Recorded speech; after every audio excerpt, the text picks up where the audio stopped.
İmam Zeynalabdin Aleyhisselam buyurur ki, atam Kərbalada şəhid olarkən qulağımı ağzına doğru yaxınlaşdırdı və mənə belə buyurdu.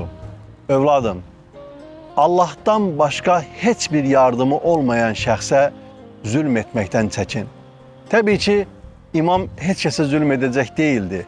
Onlar məzlum idilər, onlar zülmə məruz qalmışdılar.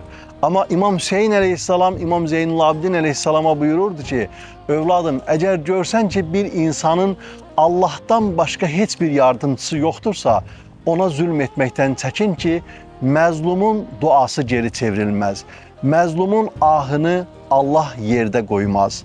Alma məzlumun ahını, çıxar ahəstə-ahəstə deyilən bir beyt də vardır.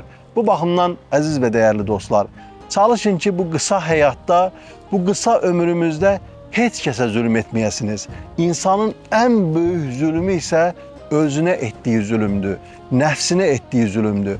Əgər insan özünə və nəfsinə zülm edirsə, digər insanlara zülm etmək onun üçün adi bir hala çevrilmiş olur.